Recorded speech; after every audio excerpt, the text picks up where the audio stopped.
各位粉絲、各位朋友，歡迎大家嚟到凌晨空間。我身邊呢位就係天師師傅，呢個就係温大哥，又温大哥，佢好中意叫我温大哥啊。係啦，好啦，多謝先啦。嗱，好啦，咁今集咧同大家講一啲咧比較貼身啲嘅問題啊。嗱，喺未講之前咧，阿天師師傅咧就話要送禮物喎。喂，呢啲咩嚟㗎？天師師傅？嗱呢個咧就係大杯水嚟嘅。嗱大杯水嚟講咧就有咩作用咧？咁我哋裏邊咧就見到一個有金箔嘅一個大杯咒喺度啦。俾大家睇。係啦，大杯咒喺度啦，咁樣。金箔大杯咒。金箔大杯咒啦，咁。咁我哋咧大杯水嚟講咧，咁我哋每日咧都會開呢個大杯咒啊。即係我大悲咒去念誦佢嘅，咁咧同時間裏邊有啲咩水咧？呢係純淨水嚟㗎嚇，就千祈唔好用水喉水，因為水喉水裏邊有化學物質啊，係唔啱嘅，唔啱用。我話大杯水我哋有咩用嚟講咧？咁啊，譬如好似話你屋企咁樣，攞喺屋企噴啊，朝頭早噴3下咁樣，將個磁場淨化。咁啊，好多人就唔知咩叫磁場淨化㗎嘛。舉個例。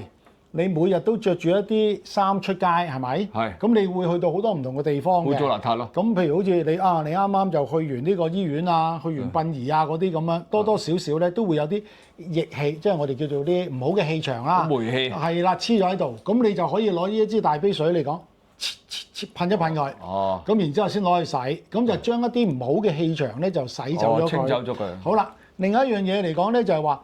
如果你每一日咧用呢個大杯水咧噴一噴，朝頭早啊嚇，噴一噴，夜晚又噴一噴，咁咧就可以咧就消離咗一啲唔好嘅氣場。哦，因為每一個人都會出出入入噶嘛，啊，同埋嗰個空氣啊，每夜晚嚟講有時都好濁嘅。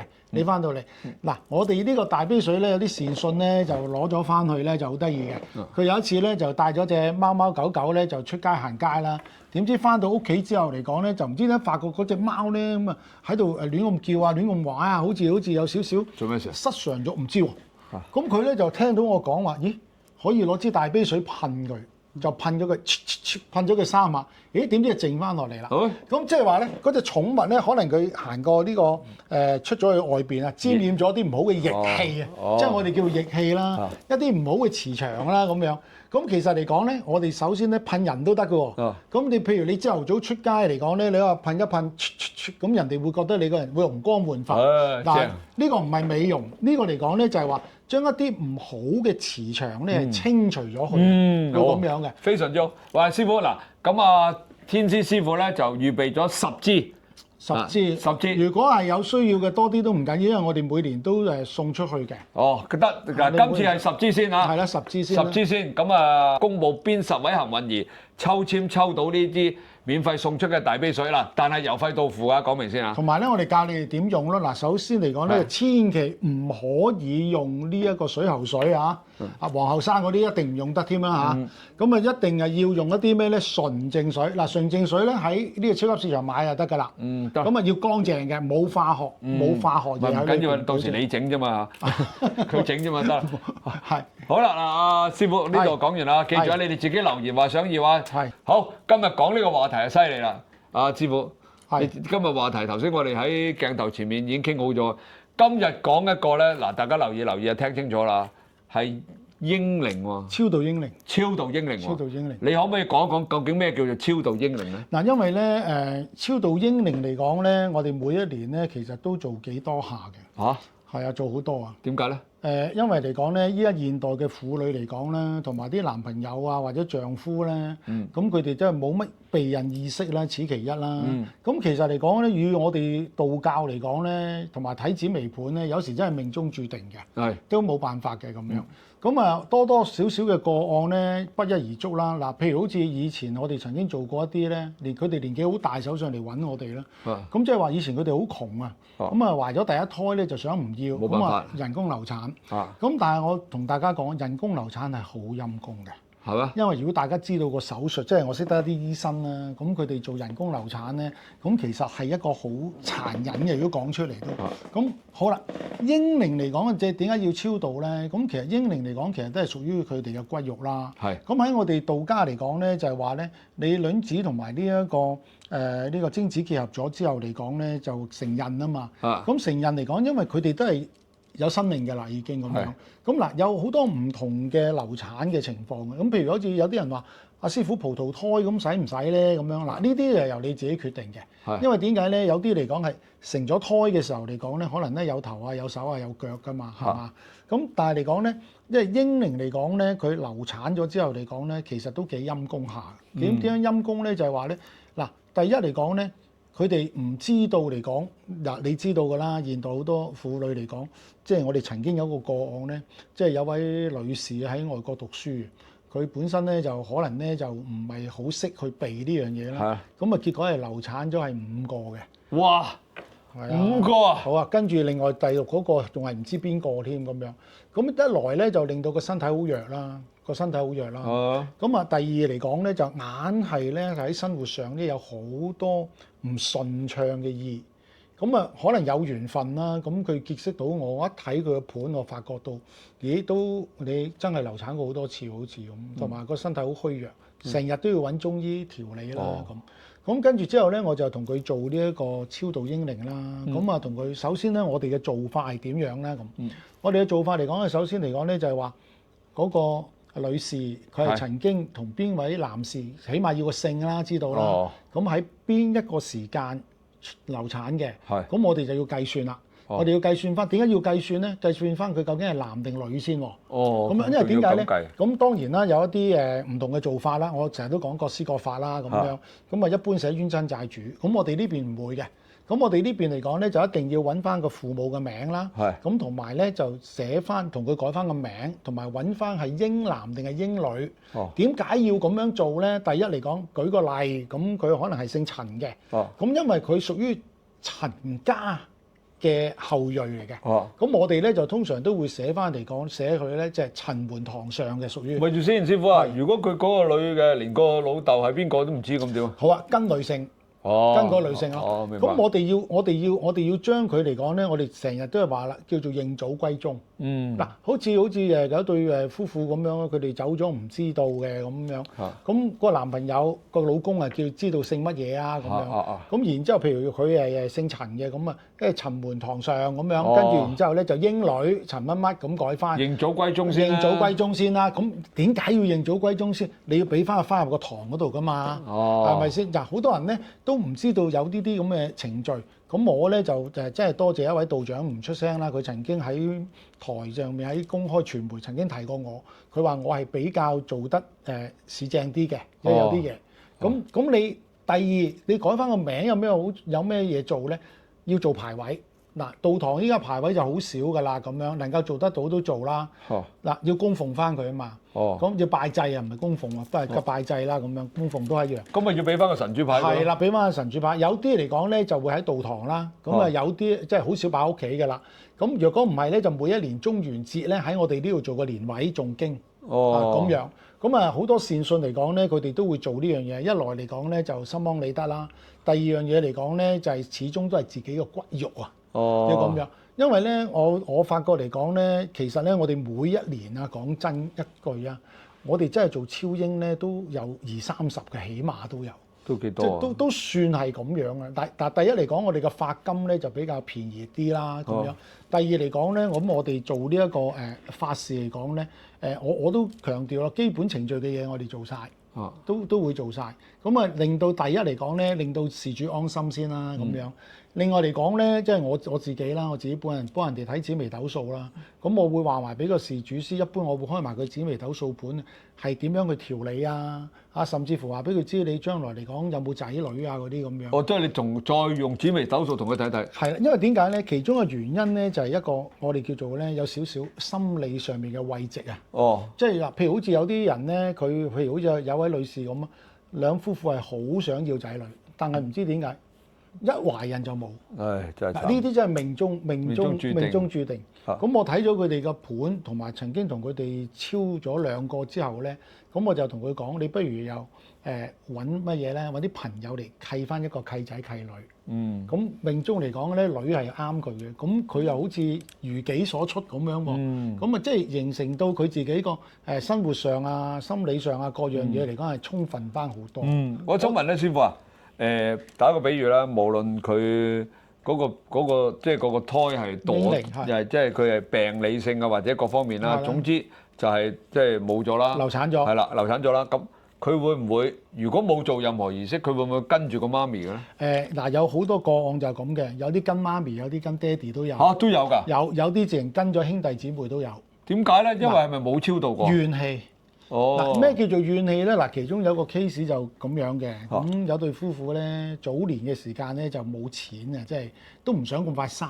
咁啊點知嗰陣時嘅避孕又冇依家咁咩㗎嘛，係嘛？咁啊點知嚟講咧就人工流產啦咁。咁流產咗咧，後來我哋計翻咧係一個男嚟嘅咁樣。咁跟住之後咧，佢就生咗一個仔啦，就3個女啦咁樣。就唔知點解個仔咧，個仔係細仔嚟㗎嚇。咁唔知點解個細仔嚟講咧，成日都出現一啲咧，好似上咗身咁樣嘅，成日都好似有少少精神問題咁樣。都唔差嘅喎，佢話大學畢業啦，做到電腦工程師嘅喎。但係咧就唔知點解咧，就成日有啲異常嘅行為。咁好啦，佢揾醫生嚟講咧，就當佢係精神病啦。咁無端端精神病。係啦，好啦，咁嗰陣時我喺大埔啊，我哋嘅道堂喺大埔啦。咁有人咧就介紹佢哋嚟我哋嗰度，唔知係拜財神啊定點嘅啫？點知一上到嚟嘅時候嚟講，我自己都毛管動啊！佢突然之間一企埋我嗰度，咁樣同我喎，哇！我好驚啊，大佬，我唔中意呢啲嘢，好驚呢啲嘢。咁一嘅時候嚟講咧，我又唔知點解無端端咧，我突然之間就舉兩隻手指，我哋再唔好我打你嘅。咁佢跟住一縮，一縮咗之後嚟講咧，咁我知道感應到佢大概啦嚇，大概我知道咩事。咁我真係問佢太太，咁我話問佢。我話你丈夫咧以前嗰個你奶奶係咪曾經流產過啊？咁我話佢好似去咗你先生個身上。佢話佢成日都咁樣嘅喎，我哋以為佢食精神科藥物就 OK 喎咁樣。咁原來咧就真係有啲嘢嘅。咁啊真係有啲嘢咧，咁啊結果嚟講咧，咁我哋咧就游說佢啦，即係話俾佢知你有啲唔好嘅運喎，咁我哋咧就同你改一改運好唔好啊，助運好唔好啊咁樣啦，因為佢唔係太信啊嘛。咁佢哋一去到我哋個壇嗰度，即係一跪喺度咧，就即係有啲異常行為啦。咁我哋就都係用我哋嘅方法誦經啦，幫佢即係揾咗啲師兄幫佢驅咯。咁點知道咧就將個嬰靈咧就攞翻出嚟，咁然之後再超度翻。佢嗰個問題係因為嬰靈附咗佢嗰度，就唔係外邊啲陰邪。係啊，咁所以嚟講，因為點解咧？咁我哋有啲師傅都講咧，有啲係出於妒忌啊嘛。點樣妒忌？即係佢出世唔到，咁但係見到在世啲兄弟姊妹個個生活得好好，咁個爸爸媽媽又冇幫佢做嘢啊嘛，咁個怨氣咪重咯。其實附咗喺度都好多年㗎啦。咁樣其實呢個個案都唔係第一次見到㗎啦，見到都曾經試過都見到。都幾多下㗎，都有好多。咁所以咧就其實都唔好即係睇少，即係個嬰靈走咗咧，乜都唔做咧，慢慢咧都會出現一啲唔好嘅嘢㗎。我聽到好多呢啲故仔啊，所以由你把口講咧，我覺得就分享得比較真實啲。係啊，有啲嚟講咧就會令到啲兄弟姊妹在世嘅唔好咯，好多嘢唔信咁樣咯。咁尤其是嚟講母體咧係個身體比較弱嘅。係好多㗎，咁同埋嚟講，我哋叫做嗰個氣場咧清唔晒啊！個清唔晒咧，就硬係總係有啲毛病咁。你見到有啲人咧，唔知點解成日有啲婦女咧，成日睇中醫喎，但係又唔知咩病喎。又好似 keep 住食素，又好似冇事，但係有時候有事喎。就係呢啲啊，類似咯，即係類似有呢啲咁嘅情況出現咯。咁但係嚟講咧，有啲做完咗嬰靈咧，即係超度咗，俾翻個名佢啊。每一年嚟講咧，就中元節咧就誦經俾佢啦，就希望佢早日輪迴嘅時候嚟講咧，真係好多嘢大大咁改善咗個生活。有好多呢啲。我想問咧，即係呢啲嬰靈啦嚇，其實你哋係幫佢做咗啲乜嘢咧？即係超度係咩意思咧？即係我咪其實我送佢走定係咩？嗱，超度咧就我哋就唔夠膽講話咩要送佢哋去走嘅。其實超度嚟講喺我哋嘅認知啦，咁各門各法啦，係啦咁樣啦。其實嚟講，我哋做嘅科儀嚟講咧，就俾佢 apply，我哋要申請佢去輪迴。咁佢究竟個福氣係輪迴係去邊一個度咧？就要唔係我哋安排啦，我哋係啦，我哋做唔到嘅呢啲做唔到嘅。咁佢能夠有福分嘅，咁可能咧就會去到人道啦，係嘛？會咁樣咯。咁啊，梗係希望係去到呢啲咁樣啦。咁我哋能夠做到嘅嘢嚟講咧，就希望佢早登記落世界咯，就唔使等佢咧就喺度即係周圍飄啊咁樣，周圍即係我哋成日經常喺中元節我哋都講啦，咩叫遊魂野鬼咧？就係呢啲啦。佢哋因為在世嘅人咧係冇同佢哋做過一啲超度啊、一啲儀式啊咁樣，即係令到佢哋叫做無主孤魂啦。咁英靈嚟講咧，就因為咧可能咧有啲咧流產咗10年8年咧都未走得啦。咁可能喺生活上面咧係對佢哋有影響啦，精神上面都有影響。即係我自己嘅經驗見到。我想問你成日講中元節係咩節啊？中元節嚟講咪鬼節咯。你哋叫中元節。係咁啊，就7月14啊嘛。係啊，真係唔好意思啊，我哋真係孤陋寡聞。我成日都係師傅同我講中元節。7月14啊。7月14咯，7月14咯。喂，係喎，講起7月14咧，嗱大家好清楚啦，呢個叫英靈超度英靈。係咯，有咩好處都超度咗。係啦，咁啊講到好清楚啦，咁啊仲有冇嘢要解釋先？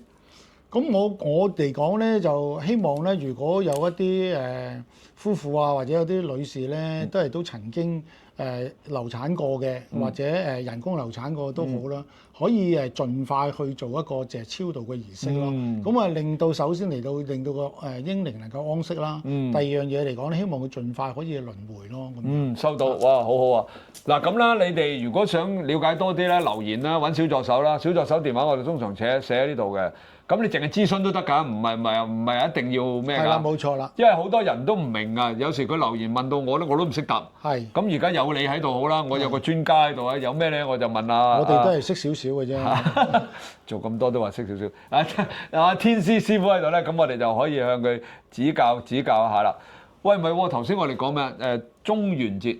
係啊，中元節未到8月幾。即係我哋其實講少少先啦。中元節之前，我哋使唔使有啲咩要做？有啲咩儀式要做？或者即係你知啦，一到中元節咧，個去夜街又話撞呢樣撞嗰樣，咁有啲咩或者要點樣做咧？使唔使㗎？佢中元節嚟講咧，或者留翻中元節講。我哋整一塔嚟講喎。係啦，係啊，有話就講少少都得嘅，因為中元節嚟講咧，就喺香港或者國內都好啦，台灣都好，一個好盛大嘅一個我哋叫做即係超度儀式啦，或者叫鬼節啦。而家都唔俾喺街度燒陰公嘅真係。咁佢哋唔俾啊！咁我哋嚟講咧，就每一年都比較大嘅呢個法會咧，基本上如果上到嚟咧，啲連位都全部貼滿晒呢兩邊㗎啦。咁而家啲人想以前我哋家戶戶喺個街度燒衣㗎嘛，而家政府咧就立咗條例，少咗啦，就唔俾燒。咁變咗嗰啲遊魂野鬼啊，或者嗰啲咁啊，變咗冇人超度咯。可唔可以咁講？其實燒衣家嚟講咧，好多屋苑咧都有特定嘅位置俾佢哋去燒嘅，係啊。真唔知。咁但係嚟講咧，中元節咧，我哋最主要咧都係一個法會咯。咁我哋咧基本上嚟講咧係誦經係誦5個半鐘頭啊。哇，5個半鐘頭啊！係啊，我哋舊年都有直播啊。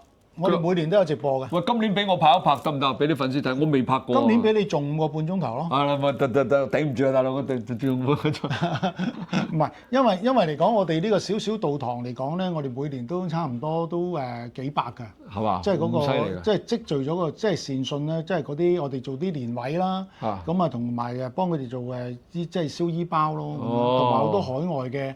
一啲善信啦，咁佢哋每年都委託我哋做呢樣嘢。其實呢啲咁樣做法因為呢個係我哋中國人嘅大節日嚟㗎啦。大節啊，都算係大節㗎。其實我哋係應該做定。以前我哋家戶戶都燒衣，而家因為政府唔俾，有啲私人屋苑亦都唔知道邊度揾，就少咗做啦。少咗。有冇影響咧？唔做？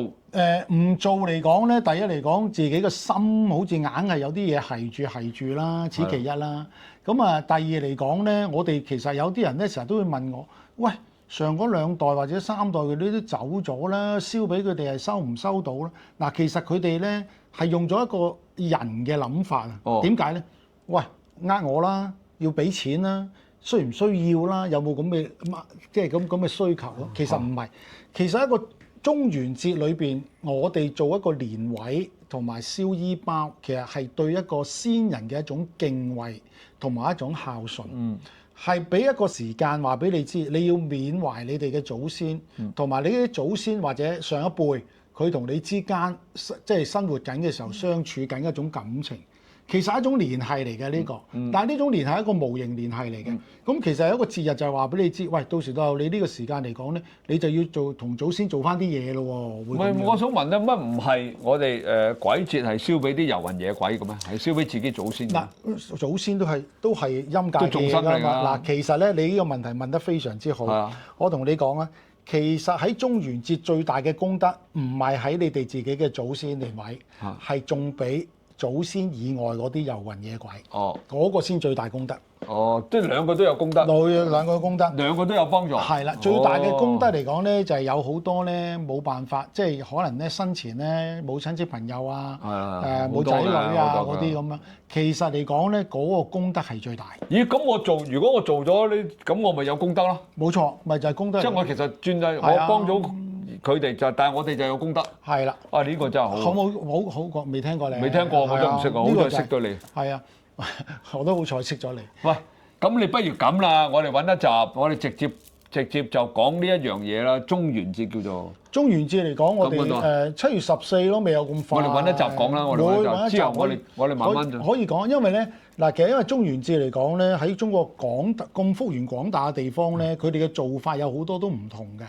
咁我哋嚟講咧，就我哋以香港嗰一套做。嗱，香港亦都分開好多嘅喎。我哋好得意喎。我哋唔好講啦。講到呢集我哋係講英明啊嘛。咪等啲粉絲聽咗咧就聽到蒙查查。我哋揾一集講長少少，就講呢個中元節，即係啲習俗啊，我哋做啲乜嘢啊咁樣，好嘛？好。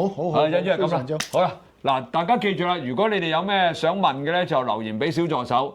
咁咧，小助手咧就收集晒，大家咧就會再問啊天師師傅啊，咁咧就會為你哋解答㗎啦，好冇？啊，好多謝天師師傅先啦。嗱，記住啦，我哋呢個頻道叫做凌晨空間，記住點讚、收藏、轉發，撳個鐘仔。我哋一有新視頻咧，你就第一時間收到。仲有留言話俾我聽，你哋好想聽啊天師師傅咧講多啲道家上邊咧講多法科嘅嘢俾大家聽，係嘛？好啊，多謝阿溫大哥。又叫溫大哥。拜拜。拜拜。